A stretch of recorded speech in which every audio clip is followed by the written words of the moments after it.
बहुत ही परम सौभाग्य की बात है कि आज नालंदा नवादा शेखपुरा ऑनलाइन सत्संग में आज हमारे इष्ट चर्चा की में मुख्य वक्ता के रूप में हमारे सदस्य श्री जितेंद्र कुमार दा उर्फ मुन्ना दा, जो कि अधजू कर्मी के रूप में है, दादा बल्हा अरेराज से हैं और दादा परमपिता के बहुत ही एक निष्ठावान कर्मी के रूप में है। आज लोग कहते हैं कि लोभ मोह क्रोध को खत्म तो नहीं किया जा सकता है, लेकिन हम अगर परमपिता से युक्त होते हैं तो उसे कंट्रोल किया जा सकता है। आज हमारे दादा का एक अलग ही पहचान है। हम लोग एक एक कड़ी के लिए, एक एक फीट के लिए हम लोग जहाँ लड़ाई झगड़ा में व्यस्त रहते हैं, लेकिन हमारे दादा अपने इस प्रांता का परिचय देते हुए परमपिता के श्री मंदिर निर्माण के लिए 5 कट्ठा जमीन दादा फ्री ऑफ कॉस्ट परमपिता के मंदिर में योगदान दिए हैं। हमारे परमपिता का आपको चरणों में प्रार्थना है, बंधन है कि दादा हमेशा इसी तरह इष्ट कार्य में व्यस्त रहें और हम लोगों को भी अपने अनुभूति, स्वतः अनुभूति के माध्यम से हम लोग को परमपिता के रास्ते पर चलने के लिए, हम लोग को कुछ सीखने के लिए दादा आज इस ऑनलाइन सत्संग में उपस्थित हैं और अपने वाणी से दादा जय गुरु जय गुरु जय गुरु जय गुरु जय गुरु। आज नालंदा नवादा शेखपुरा द्वारा आयोजित ऑनलाइन सत्संग के हमारे सभी वरीय कर्मीगण, गुरु भाई, माताएं, बहनों, आप सभी को हार्दिक जय गुरु। परम प्रेमी पुरुषोत्तम श्री ठाकुर नगुचंद जी के श्री चरणों में प्रणाम विजित करते हुए आप सभी के मंगल के लिए दयाल के चरणों में रातुल प्रणाम है। आप सभी परम दयाल के इष्ट कार्य में हर समय आप अपने समय या कहिए कि अपने सब चीज इष्ट के लिए समर्पित रखें, ऐसे ठाकुर जी से मेरी एकांत प्रार्थना सभी के लिए है। और सौभाग्य की बात है कि आज दोबारा मुझे नालंदा नवादा शेखपुरा द्वारा आयोजित ऑनलाइन सत्संग में जुड़ने का मौका मिला है।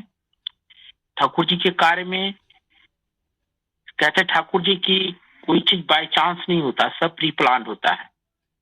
आप लोगों से दोबारा मिलने पर, आप सभी से मिलने पर पुनः मन उल्लासित है। एक समस्या मेरे साथ थी जो मैं बाद में बताऊंगा। एक कहते हैं ना कि सर्व समस्या समाधान इष्ट जानो प्रतिष्ठा। तो ठाकुर जी की वाणी है कि मनुष्य का कांक्षित मंगल उसके अभ्यस्त संस्कार के अंतराल में रहता है। 57 में ठाकुर जी ने कहा है, परम दयाल ने मनुष्यों को का कैसे मंगल हो उसी का पथ दिया है। मनुष्यों के देवता इष्ट देव हैं। इष्ट का अर्थ है मंगल। मनुष्यों की आदिम चाह है कि सत्ता संवर्धना, मनुष्यों की सत्ता का अर्थात अस्तित्व का सर्वांगीण विकास कैसे हो उसी का पथ दिया है हमारे परम प्रेमी पुरुषोत्तम श्री ठाकुर नगुचंद्र जी ने। अक्सर हम परिवेश में देखते हैं कि जो सत पथ पर चलते हैं, धर्म के पथ पर चलते हैं, भगवान को लेकर चलना चाहते हैं, उनको अपने परिवार परिवेश से अनेक बाधाओं का सामना करना पड़ता है। इस प्रसंग में पुरुषोत्तम श्री ठाकुर जी कहते हैं, प्रवृत्ति के उपासक हैं जो वे तो भगवत उपासना के पथ पर बाधा सृष्ट करेंगे ही। इसे विचित्र क्या है, यह बाधा ही भक्ति के आग्रह को और भी ज्वलंत कर देता है। इसलिए प्राक्रांतर यह बाधा भक्ति का परिपोषक बन जाती है। परम पिता की दया की धारा विचित्र है। हम लोगों की प्रवृत्ति चाह अनेक समय व्यर्थ होती है, यह भी परम पिता की दया है। जो इसको चाहता है वह प्रीतिकर अप्रीतिकर, सुविधाजनक असुविधाजनक सारे उपादान को ही इष्ट स्वार्थ प्रतिष्ठा के अनुकूल बना देता है। अभी शायद 8 बजे दादा आप ऑनलाइन सत्संग से जुड़े हैं, बहुत लोग किसी और कार्यक्रम में जुड़े होंगे, लेकिन आप लोगों ने समय निकाला, अपने समय निकाला, आपने बनाया, आप किसके साथ कितनों का मंगल कर रहे हैं। ये सब बातें सोचने पे बहुत दूर तक लगता है कि क्या हम क्या थे, ठाकुर के शरणागत हुए तो क्या हो गए। यही तो ठाकुर का सत्संग है। इसी से तो होता है शक्ति और शक्ति भक्ति का समन्वय। जो भक्ति बाधा को जय करना नहीं जानती वो भक्ति शक्तिहीन है, और वो भक्ति के नाम के योग्य है कि नहीं कहा नहीं जा सकता। भक्त के राजा है हनुमान, पग पग उनको बाधा मिली है और पराक्रम के संग उसमें उत्तीर्ण हुए हैं। साथ ही साथ श्री रामचंद्र जी के मुख पर हंसी खिली है एवं परिवेश के लिए भी अच्छा हुआ है। सिर्फ एकांत में निर्झट मन के मुख से जप तप करने के माध्यम से भक्ति सिद्ध नहीं होती। जैसा किसकी जरूरत है उसी प्रकार इष्ट के लिए दायित्व को लेकर कठोर श्रम से उसे सफलतापूर्वक निष्पादन करने की भी जरूरत है। इसके लिए सर खपाना पड़ता है, पसीना निकालना पड़ता है, स्वयं को अक्षत रखकर अग्नि के समुद्र में कूदना पड़ता है।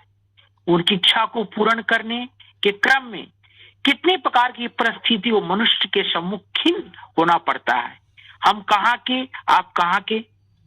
ठाकुर की दया से तरह तरह की बातें कुछ आदान प्रदान होता है तो लगता है कि हाँ ये कमी इसे दूर कर रहा होगा, फलाने दादा ने ऐसा किया, अमुक दादा ने वैसा किया।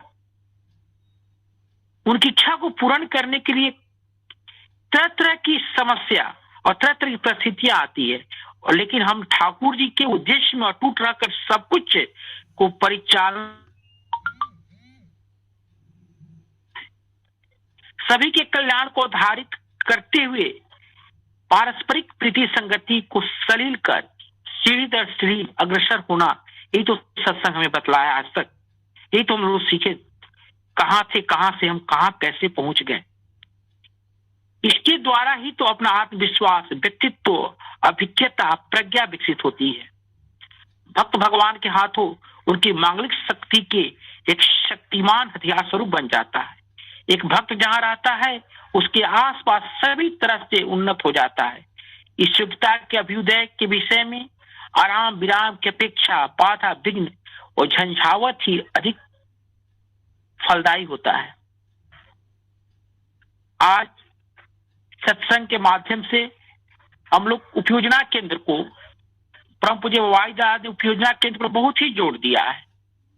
उपयोजना केंद्र का अक्सर दादा लोग के मुख से सुनते हैं कि उसका नाम उपयोगी केंद्र रख देना ही पड़ेगा, रहना ज्यादा समीचीन होता। तो कहने का मतलब पुरुषोत्तम तो सब कुछ जानते हैं, हम सभी लोग जानते। जब देश आजाद हुआ था तो हमारे नीति नियंताओं को यही थी कि यह विकास की अंतिम किरण को कैसे पहुंचाया जाए। इसके लिए बहुत से सुझाव आए। सबसे जो प्रासंगिक सुझाव था वह था सत्ता का विकेंद्रीकरण, जिससे पंचायती राज की व्यवस्था को उदय होता है। बलवंत राय मेहता समिति, अशोक मेहता समिति, हम लोग सभी जानते हैं। इनके आने के बाद से पंचायत को बनाया गया कि अगर स्वराज ही अंतिम विकास की किरण को पहुंचाना है तो सत्ता का विकेंद्रीकरण होना चाहिए, और वह पंचायती राज की व्यवस्था के अंतर्गत सत्ता का मतलब आपका गठन होता है, और विकास की जो किरणें थी पंचवर्षीय योजनाओं के माध्यम से धीरे धीरे धरातल उतरती चली गई। जब सत्संग केंद्र हमारा अधिक से अधिक गुरु भाई, जब हम सत्संग से जुड़े रहे, जब परम पूज्य वाईदा ने उपयोजना केंद्र की जब बात रखी तो हमें लगा कि जो हम इष्टवृत्ति के लिए, छोटे छोटे कार्य के लिए हमेशा जिला मुख्यालय या कुछ वरीय कर्मीगण के तरफ देखते थे, आज उपयोजना केंद्र से सभी के अंदर एक दायित्व का जागृति हुआ, जो हमारी दीक्षा कराने में, सत्संग कराने में बड़ा ही सफलीभूत हो रहा है। तो दयाल की दया आती है कि पुरुषोत्तम की इच्छा जी होती है, वह उसके मूर्त रूप देने वाले उनके जो परिवार के लोग हैं, तो वह आज सत्संग में जो कोटि दीक्षा की बात होती है, यह लगता उपयोजना केंद्र ही इस कार्यक्रम को सफलीभूत कर देगा। क्योंकि इलोक में करोगे जो उन्नति या अवनति, यह फल ही तो करेगा स्थिर परलोक में तेरी गति। परम पूज्य वाईदा के श्रीमुख से हमने कई बार सत्संग में कई बार सुनने को मिला उपयोजना केंद्र को सुदृढ़ीकरण की तरफ ले चले। हर विशेषता हम बिहार के गुरु भाइयों के लिए 1-2 बार सम्मेलन हुआ मुजफ्फरपुर पटना में, तो इस पर ज्यादा ही फोकस किया गया। हमें लगा ठाकुर जी का जो लक्ष्य है घर घर में पहुंचना, घर घर में जाना, गुरु भाइयों के अंदर युग के अक्सर देखते हैं ना, कुछ काम करने के बाद निराश की भावना आती है। उपयोजना केंद्र के आने के बाद से को अगर कोविड महामारी न होती तो उपयोजना केंद्र अपने धरातल पर ये कार्य जो इष्टवृत्ति का कलेक्शन हो रहा था, गुरु भाई की जो जागरूकता आ रही थी, सभी का ठाकुर जी का आसन कौन कैसे रखता है, सभी कुछ लोग कर्मी लोग ये टीम बनाकर के वर्क कर रहे थे। एक लोगों के अंदर जागरूकता आ रही थी और हम लोगों को खुशी होती थी कि यह काम जो हम इतना विशाल काम कैसे करें, यह छोटे छोटे अंशों टुकड़ों में बट गया, यह काम बड़ा ढंग से हो रहा है, सुंदर रूप से परिचालित हो रहा है।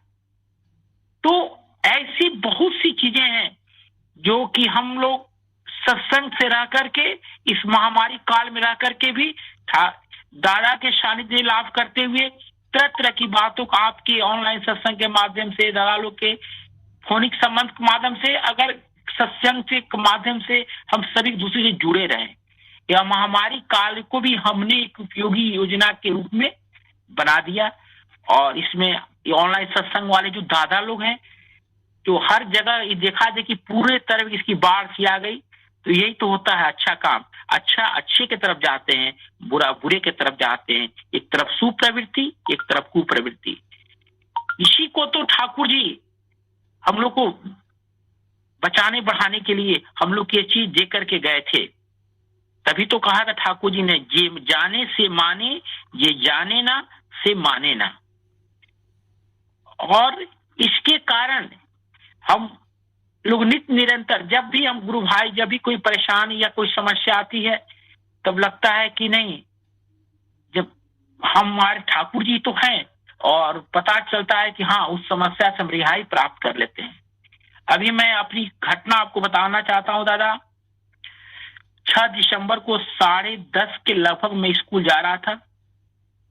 रास्ते में स्कूल से मतलब कुछ किलोमीटर पीछे एक बिजली का अनायास तार गिरता है। तार गिर करके मेरे गले में एक तरह से कहे कि फंदा में मैं पड़ गया था।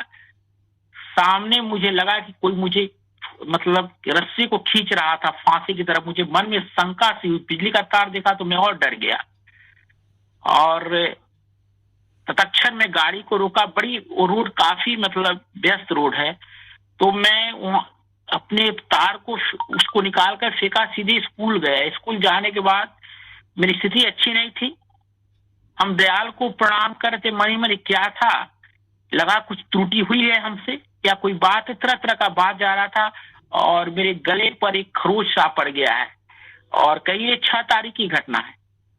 दादा ने जब हमें कुशवाहा ने बोला कि ऑनलाइन सत्संग में जुड़ेंगे, हमें दादा इष्ट का काम तो जरूर करेंगे, चाहे तबीयत खराब हो या कुछ भी हो।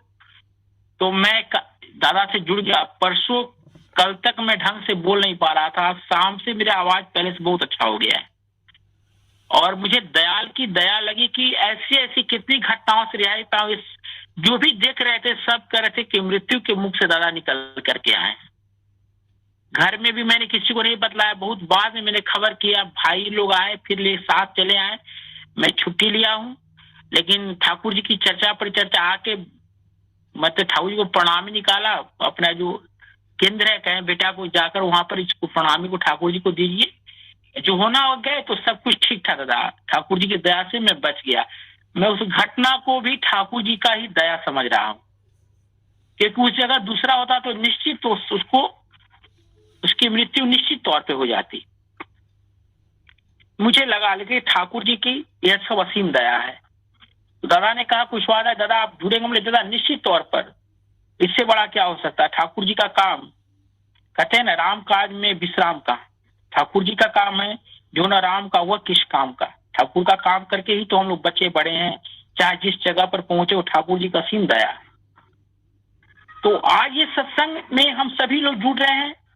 हम ही देखते हैं यदि वृक्ष में आम है और पास में पत्थर है, वो चाहे कितना भी बड़ा या शक्तिशाली क्यों ना हो, आम गिरेगा नहीं। मगर वही पत्थर जब किसी ऐसे हाथ में पड़ जाए जिसका निशाना ठीक हो तो आम का टूटना तय है। हालांकि आम पत्थर ही गिराता है पर हाथ की सहायता से। उसी प्रकार हम में जितनी भी शक्ति क्यों न रहे, यदि हम ऐसे किसी हाथ को अपने को नहीं सौंपते हैं तो आम टूटेगा नहीं। वो पत्थर हम हैं, आम है वही प्रतिष्ठा का फल, और वह हाथ है हमारे आचार्य देव परम पूज्य पाद दादा। आज कितने हम जैसे छोटे मोटे कंकर से भी इस प्रतिष्ठा के फल तुड़वा रहे हैं, उसका ठिकाना नहीं है। क्यों न हम अपनी इस निष्ठा को संपूर्ण रूप से उनको सौंप कर दीक्षा के संकल्प आज से स्वार्थ इष्ट प्रतिष्ठा करना ही हमारे जीवन का यज्ञ हो, तो सचमुच में बस उनके कार्य को हम वास्तव में परिणत करेंगे। इष्ट पथ पर चलने का दिशा निर्देश पुरुषोत्तम परम दयाल श्री ठाकुर जी की वाणी में है। पुरुषोत्तम राग दीप्त मूर्त इष्ट में निष्ठा रखो, पुरुषोत्तम के मूर्त प्रतीक इष्ट को तुम सदा ही जानो। दयाल की ये जो दया होती है, सभी लोग अगल बगल के देख के लोग भौचक के दादा के साथ ऐसा हुआ कैसे हैं। मैं कहा ठाकुर जी कि आपकी जो दया है ना, ठाकुर जी कहते हर समय उनकी मंगल इच्छा समझने की चेष्टा करो, दुख में भी कातर नहीं होगा, बड़े हृदय में सबलता है, दुख में भी आनंद पाओगे। तो ये दयाल की जो दया है यह हम सभी के हर पथ पर निश्चित करती है। भगवान का एक नाम विधि भी तो है। श्री ठाकुर जी ने एक भक्त से प्रश्न किया कि दीक्षा लेने के बाद जो करनी है उसे करने में अच्छा नहीं लगता है, क्या करें। श्री ठाकुर जी ने कहा कि यजन अंदर में मन को उद्बुद्ध करता है, याजन से पारिपार्श्विक इष्ट में संगत होता है। यह पारिपार्श्विक जीवन चलन में सभी प्रकार से सहायक होता है। यजन नहीं करने से अंदर में जस्ता आती है, याजन नहीं करने से पारिपार्श्विक हम लोगों को बचने बढ़ने का परिपोषण नहीं देता है। इसी को नियति कहते हैं। दुर्गति की सीमा नहीं रहती, इष्टवृत्ति सर्वोपरि है। यह तीनों स्तंभ है, इसमें अपने को बांध कर रखना है, तब तुम्हें कोई झड़ झपट्टा नहीं कर सकेगा। भगवान का एक नाम है विधि। अविधि पूर्वक चलोगे तो फल नहीं मिलेगा, नहीं करने से नहीं मिलता। अच्छा लगे या नहीं लगे करना होगा। ऐसी वाणियां जब पढ़ने पर मन को झंकृत होता है, हम सभी विचलित हो जाते हैं। थोड़ी थोड़ी सी बातें आती हैं, ऐसा क्यों हो रहा है मेरे साथ, ऐसा क्यों हो रहा है। लेकिन हम ठाकुर जी को अगर बात को लेकर चलते हैं तो हमें लगता है कि जो मेरे लिए प्रीतिकर मंगलकारी होता है दयाल वही हमारे लिए करते हैं। मैं ऐसे से कितने गुरु भाइयों को, चाहे ऐसे गुरु लोग अज्ञात में जो ठाकुर से नहीं जुड़े, उनकी बात कहते हैं, अगर वे ठाकुर की बातों को सुनते हैं तो लगता है कि हृदय में उत्फुल्ल सा लगता है कि मन बड़ा प्रसन्न होता है कि मेरी बातों को वे तो कम से कम समझ रहे हैं, वो जान रहे हैं। तो लगता है कि आम लोगों की बातों से हमारा बात ज्यादा प्रभावित क्यों होता है, क्योंकि ठाकुर का कार्य उस समय हम कर रहे होते हैं। दयाल के मुख से जो होता है वो स्वयं बुलवा देते हैं। अभी जो इस महामारी काल में हम देख रहे हैं, फिर एक वेरिएंट का आ रहा है, सब कुछ भी आ रहा है, लेकिन अब हम लोगों को लगता है कि दयाल की सब दया है। यह हम जो अपने आप को ईश्वर से विमुख हो गए हैं, ईश्वर के प्रति हमारी जो धारणा जो विकृत हुई है, इसी के लिए प्रभु हमें सचेत कर रहे हैं। एक पुस्तक थी डॉक्टर एलेक्सिस कैरल ने, एक पुस्तक थी मैन द नाउन। एक जगह लिखा है कि विज्ञान के मनुष्य यह नहीं जान रहे हैं कि वे किधर अग्रसर हो रहे हैं। विज्ञान के मनुष्य अभी भी मनुष्य के विज्ञान से अनभिज्ञ है। वास्तव में जो जीवन का अनुभव अगर हम लेते हैं तो ये बात सही लगती है कि हमारा जो जीवन था, ईड ईगो सुपर ईगो को हटाकर ईड ईगो में ही फंसता चला गया है। हम जिसको अभी कुछ अच्छा रूप में देखते हैं, कल वो ऐसा कर बैठता है कांड कि लगता है इसको क्या समझे क्या निकला।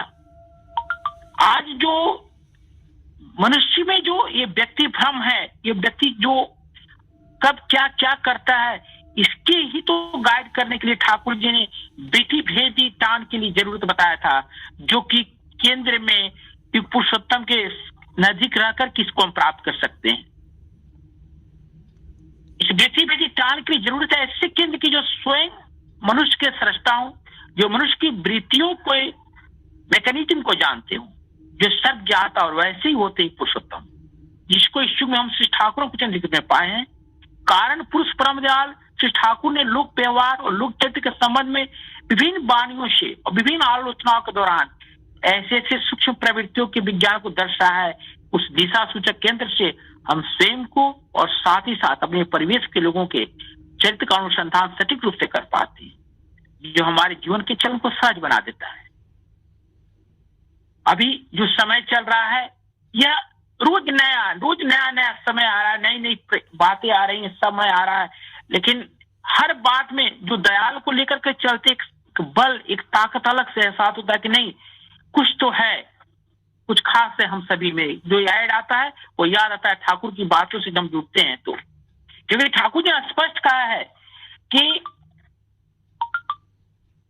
इस बार मेरी परीक्षा प्रहलाद से भी अधिक हो गई है। वर्तमान युग में श्री ठाकुर ने संसार के प्रत्येक विषयों के संबंध में, चाहे वो लौकिक हो या पारलौकिक, उसे स्पष्ट रूप से एवं वैज्ञानिक ढंग से स्पष्ट किया है।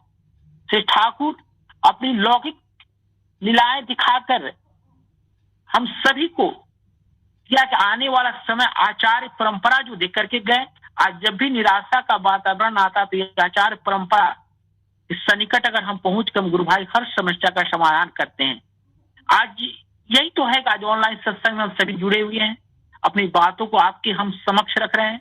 हम लोग ठाकुर जी का कार्य कर रहे हैं, मंदिर बनाने का चाह रहे हैं कि कैसे बनता है। ऐसे से लोग आते हैं, अभी की मैं बात है, अभी 10 दिन पहले गुरु भाई आए थे हमारे यहाँ, पंचायत चुनाव था 29 को। अपने आप गुरु भाई आए, वो बेल्ट्रॉन में है, तो बोले दादा ये मंदिर में मेरी इच्छा होती है कि 100 बोरा सीमेंट में दे दूं। मैं पंडित जी हमारे पुजारी भी थे वहां पे, हम बोले दादा आप अपनी जिस मिशन में लगे उस मिशन को कर लें तो जरूर देंगे। कहेंगे मुझे बहुत अच्छा लगा यहाँ पर आकर और मैं कुछ विशिष्ट लोगों को इसमें जोड़ना चाहता हूँ। बोले दादा ठाकुर जी को जोड़ने के लिए आप जहाँ हैं पटना में, वहां पर ही देखिए सत्संग मंदिर है। और उन लोगों को कुछ अच्छा ऐसा लगा, अपने आप जाकर के बोले। हम पंडिता से बोले पंडिता बताइए, हमने ना कुछ कहा ना आपने कुछ कहा, देखिए इस व्यक्ति के बारे में, तो ये ठाकुर जी की दया है। कब काम किससे कहाँ कराना है, हमको भी कैसे जुड़ना था, मेरी तबीयत ठीक नहीं थी, ऑनलाइन सत्संग में जुड़े तो लगता सब कुछ अंदर से स्फूर्ति आ रही है, लग रहा है कि सब बीमारी दूर हो रही है। ये आप लोग का प्रेम है, स्नेह है। तो मैं आप सभी से कहना चाहता हूँ, हम सभी सत्संग में सभी गुरु भाइयों से कहना चाहता हूँ, माताओं से कहा, अगर आप ठाकुर जी के हैं तो है ही, लेकिन ये ऑनलाइन सत्संग जो होता है सबके लिए प्रेरणादायी होता है। कुछ त्रुटियां अगर हम में आप में हैं उसका निराकरण करें और दयाल को घर करके पकड़े, जीवन धन्य होगा। हम अपना भी धन्य करेंगे, पड़ोस का भी करेंगे। ठाकुर की वाणी सत्य होगी, सबको बचाना, अपने बचना, उसको ही धर्म समझना।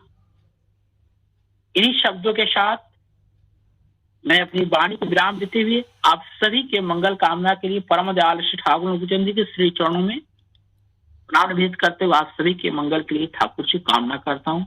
आप सभी को हार्दिक जय गुरु।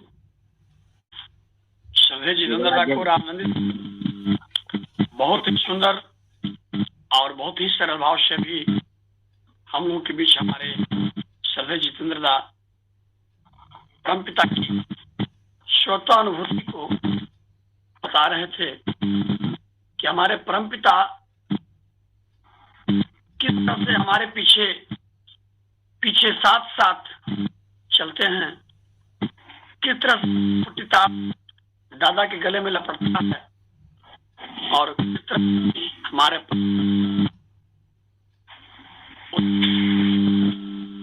ग्रह से दादा को कैसे बचाते हैं।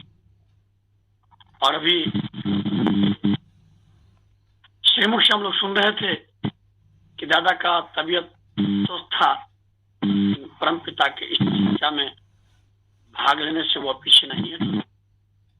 बहुत कम समय में और अपने स्वतःअनुभूति के माध्यम से दादा बहुत कुछ बोल गए।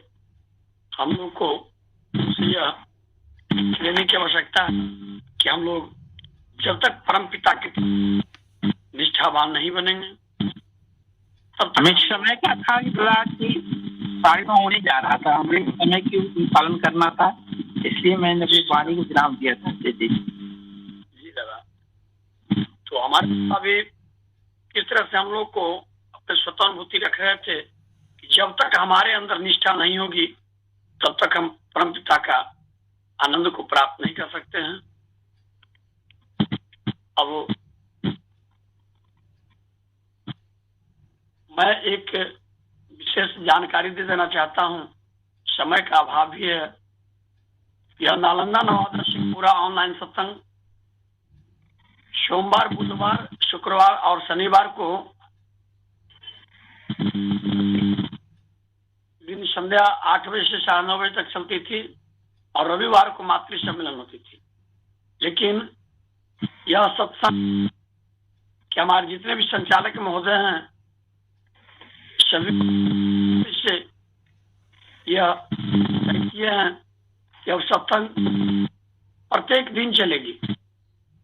अब को बाधित होगी और 9 गुरुवार को, अब सोमवार से लेकर के रविवार तक प्रत्येक दिन अपने नियमित समय अनुसार रात्रि 8 से 9:30 चलती रहेगी और रविवार को 3 से 4:30 मातृ सम्मेलन होगी। सभी लोग मंगलवार और गुरुवार को भी जुड़े और प्रत्येक दिन सत्संग जारी रहेगी।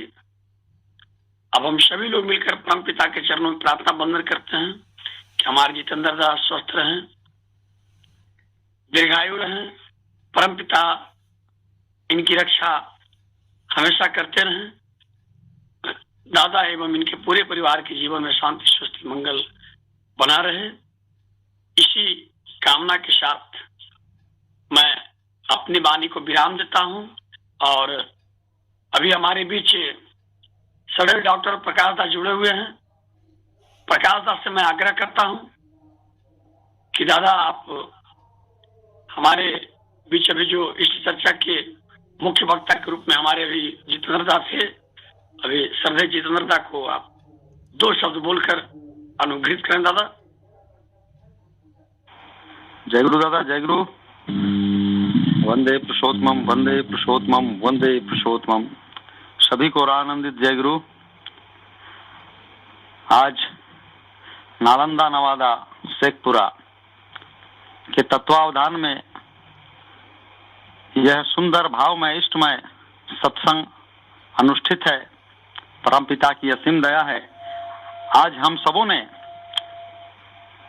एक विशिष्ट वक्ता हमारे श्रद्धेय जितेंद्र दा को पाए हैं और परमपिता से युक्त, अपने अनुभूतियों से युक्त तथ्यों का परिवेशन उन्होंने किया। वास्तव में परमपिता अनंत हैं, उनकी वानियां अनंत है, उनकी कथाएं अनंत है। हम जितना भी श्रवण करें उतना कम है।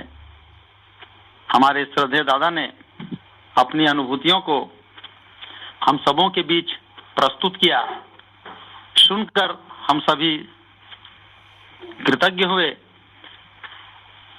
वास्तविकता यह है कि हमारे अंदर की जो इष्टमयता है वो हमारे आनंदमय जीवन को सुनिश्चित करता है। हम कितने इष्ट प्राण हैं, हम कितने आनंद के पात्र हैं। परमपिता सारी बातों को देख रहे हैं। हमारे एक एक गतिविधियों पर उनकी नजर है। हमारे दादा अभी बता रहे थे कि वास्तव में जीवन वही सार्थक है जो इष्ट के श्री चरण में है। और आज हम सभी समवेत हैं परमपिता के सुंदर भावधारा से ओतप्रोत हो रहे हैं। बहुमूल्य समय का योगदान किए हमारे श्रद्धेय दादा ने इस नालंदा नवादा शेखपुरा ऑनलाइन सत्संग में युक्त होकर परमपिता की अनंत बातों को रखे। हमारा जीवन धन्य और कृतार्थ हुआ। दादा का मैं अशेष धन्यवाद ज्ञापन करता हूं और आभार करता हूं कि इस सुंदर और अमृतमय सत्संग में उन्होंने अपनी अनुभूतियों को शेयर कर इसे और भी इष्टमय और भावमय बना दिया।